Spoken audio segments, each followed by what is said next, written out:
Hi guys, പത്തനംമാറ്റ് സീരിയലിൻ്റെ ഒരു പുതുപുത്തൻ വിശേഷത്തിലേക്ക് എല്ലാവർക്കും സ്വാഗതം. അങ്ങനെ നയന ഓഫീസിലൊക്കെ പോയി തുടങ്ങുമ്പോൾ കമ്പനിക്ക് കോടികളുടെ ലാഭമാണ് ഉണ്ടാകുന്നത് കേട്ടോ. ഒരു വലിയ പ്രോജക്റ്റൊക്കെ കിട്ടുകയാണ്. അപ്പോൾ നയനയ്ക്ക് ഒരു നല്ല സാലറി കൊടുക്കാമെന്ന് തീരുമാനിക്കുകയാണ് കേട്ടോ.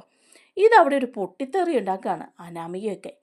ആ ഒരു വിശേഷത്തിലേക്കാണ് നമ്മൾ പോകുന്നത്. നമ്മുടെ വീഡിയോ ഇഷ്ടമാകുകയാണെങ്കിൽ ഒന്ന് ലൈക്ക് ചെയ്യാൻ ആരും മറക്കല്ലേ. ചാനൽ കൂടി ഒന്ന് സബ്സ്ക്രൈബ് ചെയ്ത് സപ്പോർട്ട് ചെയ്യണേ. അങ്ങനെ നയന ഭക്ഷണം വിളമ്പിക്കൊണ്ടിരിക്കുമ്പം ഉടനെ ജാനകിയും അനാമികയൊക്കെ പറയാണ്, എന്താണോ ഈ ഭക്ഷണത്തിൽ ഇനി ഇവൾ ചേർത്ത് വച്ചിരിക്കുന്നത്, എങ്ങനെ ഇത് വിശ്വസിച്ച് കഴിക്കും? അപ്പോൾ മുത്തശ്ശൻ പറയാണ്, അങ്ങനെ വിശ്വസിച്ച് കഴിക്കാൻ ബുദ്ധിമുട്ടുള്ളവരാരും ഈ ഭക്ഷണം കഴിക്കണമെന്നില്ല. നയനമോൾ ഉണ്ടാക്കുന്ന ഭക്ഷണം ഞങ്ങൾ കഴിച്ചോളാം. ബുദ്ധിമുട്ടുള്ളവർ സ്വന്തമായിട്ട് എന്തെങ്കിലുമൊക്കെ ഉണ്ടാക്കി കഴിച്ചാൽ മതി എന്ന് പറയാണ് കേട്ടോ. അപ്പോഴേക്കും ഉടനെ ജാനകി പറയാണ്, ഏടത്തി എന്ത് പറയുന്നു? ഏടത്തി ഇപ്പോൾ ഈ ഭക്ഷണം വിശ്വസിച്ച് കഴിക്കാനൊക്കെ തുടങ്ങിയോ? അപ്പോൾ ദേവയാനി പറയാണ്, അതെന്താ ജാനകി, ഇവളുണ്ടാക്കുന്ന ഭക്ഷണമല്ലേ ഇവിടെ കഴിച്ചുകൊണ്ടിരുന്നത്. എനിക്ക് ഈ ഭക്ഷണം കഴിക്കുന്നതിന് ഒരു കുഴപ്പവും തോന്നിയില്ല. ഇനി ജാനകിക്കും അനാമികയ്ക്കും ഒക്കെ ബുദ്ധിമുട്ടുണ്ടെങ്കിൽ നിങ്ങൾ സ്വന്തമായിട്ട് കയറി വെച്ച് കഴിച്ചോ എന്ന് പറയാണ്. അതപ്പോൾ അനാമികയ്ക്കൊക്കെ അങ്ങ് ദേഷ്യമാവാണ് കേട്ടോ.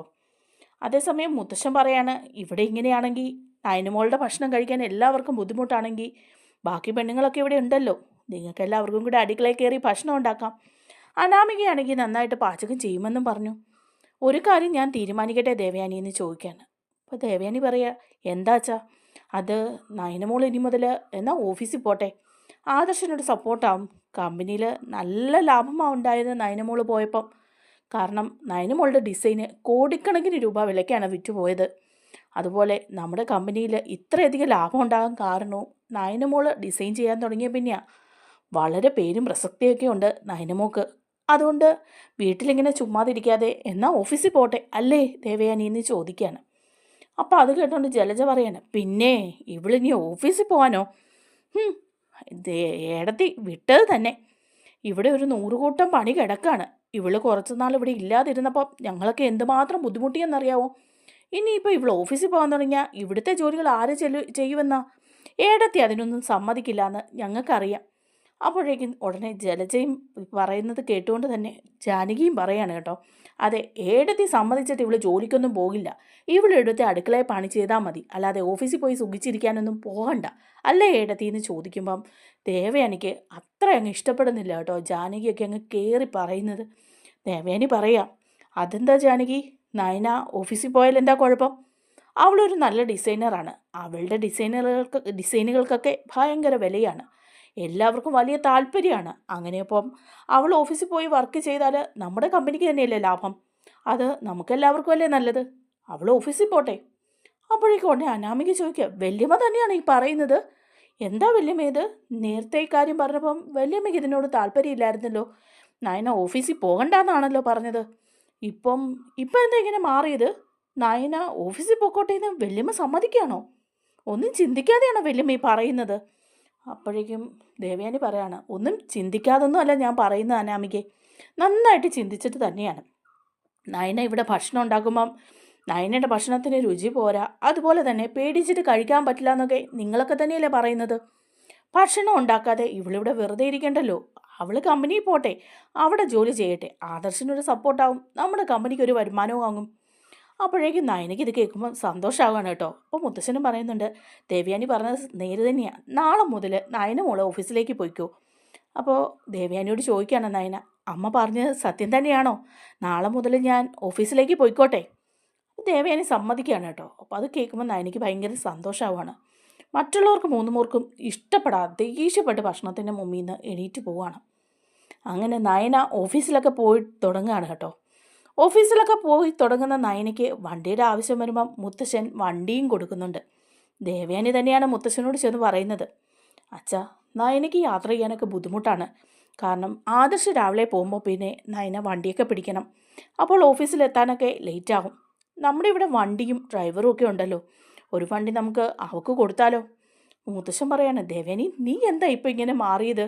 നീ ഇങ്ങനെയൊക്കെ പറയണേന്ന് ഞങ്ങൾ ഒരുപാട് ആഗ്രഹിച്ചതാ. നീ നയനമോളെ സ്നേഹിക്കണമെന്ന് ഞങ്ങളും ആഗ്രഹിച്ചതാ.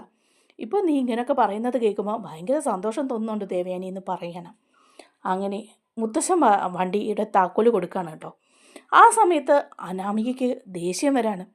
അനാമിക പറയാണ്, 50 ലക്ഷം രൂപയുടെ കാറാണോ അവൾക്ക് കൊടുത്തു വിടുന്നത്? ഇതെന്താ കഥ? ഒരു ഗതിയും പരഗതിയില്ലാതെ ഇവിടെ വന്ന് കയറിയവർക്ക് 50 ലക്ഷം രൂപയുടെ കാറ്, ബാക്കിയുള്ളവരുടെ അവസ്ഥയും. അപ്പോൾ ഉടനെ ജാനകിയും പറയാ, ശരിയാ, അച്ഛൻ എന്ത് കണ്ടിട്ടാണ് ഈ തീരുമാനം എടുത്തത്? അവളെങ്ങനെയാണ് ഈ വീട്ടിലേക്ക് വന്നു കയറിയതെന്ന് അച്ഛനറിയാവല്ലോ. അങ്ങനെയാണെങ്കിൽ എൻ്റെ മരുമകൾ അനാമിക എങ്ങനെയാണ് വന്നത്? എന്നിട്ട് അനാമികയ്ക്ക് ഒന്നുമില്ല, സ്വർണവും പണവും വീടും കാറും എല്ലാം നയനയ്ക്ക്. എന്താ നയന ഇവിടെ ഇത്ര മന്ത്രം ചെയ്തത്? അപ്പം മുത്തശ്ശൻ പറയാണ്, എന്തും ആയിക്കോട്ടെ, നയനമ്മൾക്ക് അതിനുള്ള യോഗ്യതയുണ്ടെന്നറിയാം, അതുകൊണ്ട് തന്നെയാണ് അങ്ങനെ ചെയ്യുന്നത്. അങ്ങനെ മനസ്സിലാക്കിയാൽ മതി ജാനകി നീ എന്ന് പറയാണ്. അപ്പോൾ തന്നെ എല്ലാവർക്കും നയനയോട് ദേഷ്യമാകാണ് കേട്ടോ. അങ്ങനെ നയന ഓഫീസിൽ പോയിട്ട് വർക്കൊക്കെ ചെയ്ത് കഴിയുമ്പം ഒരു വലിയ പ്രൊജക്റ്റ് വരികയാണ്. കുറേ അധികം ഡിസൈനുകൾ നയന ചെയ്യണം. അതുവഴി കമ്പനിക്ക് ഒരുപാട് ലാഭം ഉണ്ടാവുകയാണ് ചെയ്യുന്നത്. ഒരു 100 കോടി രൂപയുടെ ലാഭമൊക്കെ ഉണ്ടായി കഴിയുമ്പോഴേക്കും തന്നെ അവിടെ ഒരു വലിയ ഫംഗ്ഷനൊക്കെ നടത്തുകയാണ് കേട്ടോ. അപ്പോൾ ആദർശാണ് ഫംഗ്ഷൻ കോർഡിനേറ്റ് ചെയ്യുന്നത്. അപ്പം നയനയെ അഭിനന്ദിക്കുന്നതിന് വേണ്ടിയിട്ടുള്ള ഒരു ഫംഗ്ഷനാണ്. ആ ഫംഗ്ഷനിൽ വെച്ച് നയനയുടെ ഡിസൈനുകളെ എല്ലാം പുകഴ്ത്തി ആദർശ് സംസാരിക്കുകയാണ്. അത് കേൾക്കുന്ന അനാമികയ്ക്ക് ഭയങ്കര ദേഷ്യമായിട്ട് അവിടെ ഇങ്ങനെ ഇരിക്കുകയാണ്. ആ സമയത്താണ് അനിയും ഏടത്തിയെക്കുറിച്ച് സംസാരിക്കുന്നത്. അനി ഒരു കവിത തന്നെ ചെല്ലുകയാണ് നയനെക്കുറിച്ച്, നയനയുടെ ഗുണഗണങ്ങളെക്കുറിച്ച് അനി സ്വന്തമായിട്ട് എഴുതിയ കവിത. ആ കവിത കേൾക്കേണ്ട താമസം അനാമിക അവിടുന്ന് ചാടി എണീക്കുകയാണ്. എന്നിട്ട് അനിയോട് പറയാണ്, നിൻ്റെ ഈ പൊട്ട കവിത കേൾക്കാനാണോ ഇങ്ങോട്ട് വിളിച്ചു വരുത്തിയത്? ഒരുത്തിക്ക് സ്തുതി പാടുന്ന കേൾക്കാൻ എനിക്ക് അതിൻ്റെ ആവശ്യമൊന്നുമില്ല എന്ന് പറഞ്ഞിട്ട് അനാമിക അവിടുന്ന് ദേഷ്യപ്പെട്ട് ഇറങ്ങിപ്പോരുമൊക്കെയാണ്. അങ്ങനെ സ്റ്റാഫിൻ്റെയൊക്കെ മുന്നിൽ വെച്ചിട്ട് അനിയെ അപമാനിച്ചിട്ടാണ് അനാമിക പോരുന്നത്. വീട്ടിലെത്തുന്ന അനി അനാമികയോട് ചോദിക്കുന്നുണ്ട്, സ്റ്റാഫിൻ്റെ മുന്നിൽ വെച്ച് നീ എന്തിനാണ് അങ്ങനെ പെരുമാറിയത്? എന്നെ നാണം കെടുത്തുക എന്നുള്ള ഒറ്റ ലക്ഷ്യമല്ലേ നിനക്കുള്ളൂ?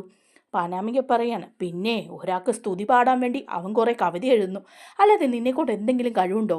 ആദർശേട്ടൻ കമ്പനിയുടെ MD, നയനയാണെങ്കിലോ ഇപ്പോൾ കമ്പനിക്ക് ലാഭം ഉണ്ടാക്കി തരുന്ന മിടുക്കി, അതൊന്നും കണ്ടുകൊണ്ടിരിക്കേണ്ട കാര്യം എനിക്കില്ല എന്നൊക്കെ പറഞ്ഞ് അകത്തേക്ക് കയറി പോവാണ് കേട്ടോ.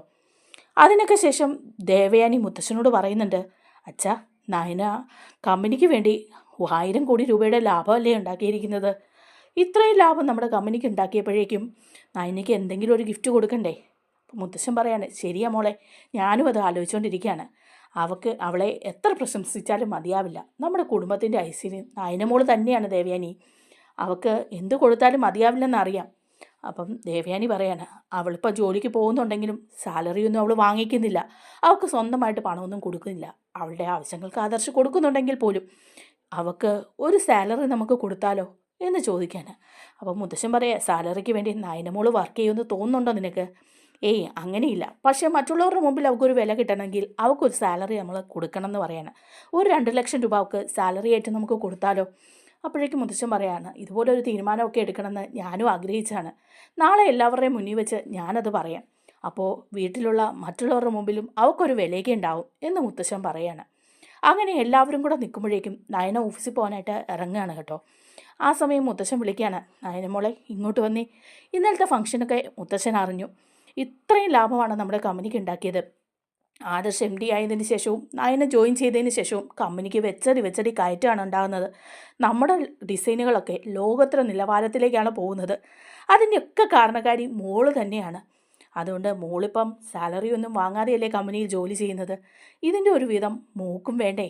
അപ്പം നയന പറയാണ്, വേണ്ട, എനിക്ക് സാലറി എന്തിനാണ്? നമ്മുടെ കമ്പനിയല്ലേ, ഇവിടുത്തെ എല്ലാ കാര്യങ്ങളിലും ഞാനും ഉണ്ടല്ലോ. എനിക്ക് എന്ത് വേണമെങ്കിലും അതെല്ലാം ആദർശമായിട്ട് വാങ്ങി തരുന്നുമുണ്ട്. പിന്നെ ഒരു സാലറിയുടെ ആവശ്യമില്ലല്ലോ. അപ്പോൾ പറയാണ്, അതല്ല, നിനക്ക് നിൻ്റേതായ ഒരു വ്യക്തിത്വമുണ്ട്.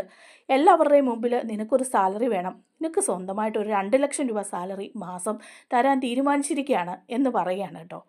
അപ്പോൾ ഇത് കേൾക്കുമ്പോഴേക്കും എല്ലാവർക്കും അങ്ങ് ദേഷ്യം വരികയാണ്. അനാമിക അങ്ങ് കടിച്ചു പിടിച്ചിങ്ങനെ നിൽക്കുക. അപ്പോൾ ഉടനെ ജലജ അങ്ങോട്ട് തീരുമാനിക്കുകയാണ്, എന്താ ഇവക്ക് 2 ലക്ഷം രൂപ സാലറി കൊടുക്കുന്നോ? അങ്ങനെയാണെങ്കിൽ എൻ്റെ മോൻ അബി, അവൻ അവിടെ കിടന്ന് മാടിനെ പോലെ പണിയുന്നുണ്ടല്ലോ, അവന് എത്ര രൂപ കൊടുക്കുന്നുണ്ട് സാലറി? അപ്പോഴേക്കും മുത്തശ്ശൻ പറയാണ്, അവൻ ഈ വീട്ടിൽ കാണിച്ചു കൂട്ടുന്നതും തിന്നു മുടിക്കുന്നതും ഒക്കെ മാത്രം മതി അവൻ്റെ സാലറി, കൂടുതലൊന്നും അവന് കൊടുക്കേണ്ട കാര്യമില്ലയെന്ന് എനിക്കറിയാം.